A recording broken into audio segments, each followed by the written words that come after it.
akapiwa acho ndinivira kutarisa kuti kana dai kuri kuti unonzi tora katiki kekutika icho unotenda kuti chakanaka ngehurumende itsva yakazouya yedu iyi yewanhu wakaiti tiri kurwa rusununguko handine netiki iyo ndinopopa bauti apa wakagona apa ngekuti kana dai kuri kuti hunde nyika handi kuti kuzvitonga kwakashata kana kuzouya kwakaita nyika yacho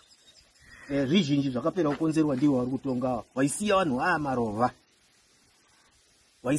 amarova zvizhinji zvawakapera kuondonga mumapurazi wakasvika waidzinga vanhu wanga vari umwe murungu waiploya vanhu kana vanosvika 500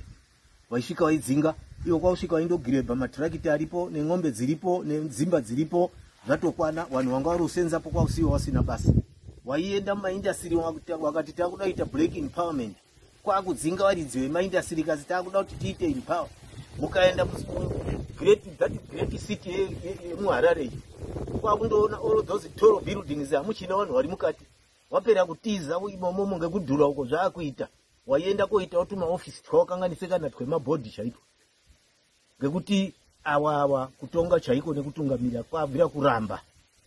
matoro buildings emuharare kwaundozi kusiti mahara hamuchina chirimo kwakundoona arimo hamuchina vanhu varimo vari kuita basa maofisi arimo tozouya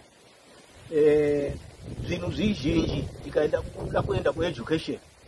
iwo kuri kuenda muzimba mavo vari kutonga ava kuona vakazoenda nekumayunivhesiti vane macertificate eCambridge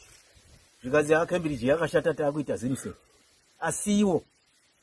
dai kuri kuti vanhu vakawana kushata kweCambridge vangadani vakatanga vapisa macertificate wavaidzoka kochinyora dzimwe examination dzezimse asi yakumanidzirwa kuita vana vedu ivo vane vana vari kudzidza muno vava vari kufunda mhiri kwemakungwa munyika dzevanhu vavari kuti futi pasinawo wakanga wasvika kuvanhu vasikagoni kudhiga history waisvika waibva wataura kuti varungu vakashata kwausondoramba vanhu varundozi bedzi varungu vakashata uyezve dambudziko riripo rekundoramba vanhu vachingoti varungu vakashata zvoita unga Zimbabwe ino ndiyo yega yakambotongwa ngevarungu inyika zhinji dzakambotongwa ngemaBritish asi apo wakapiwa nyika dzavo wakatanga kuumba upenyu ukama hutsva nhasi vari kutengeserana nhasi vari kushanyirana waigoverana zvinhu waididini zvino muno kundoramba badzi kurunzi varungu vakashata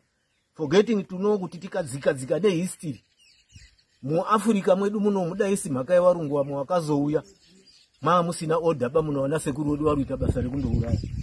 vamwe vaibvutirana vakadzi kana slavery inotaurwa ikunzi varungu vayo vaitora vanhu vaendesa kuslavery hapana varungu vakasvika vaitenha vanhu pamusha pavo kuti kamani simuka tiende kunze kwemadzishe akanga aripo those days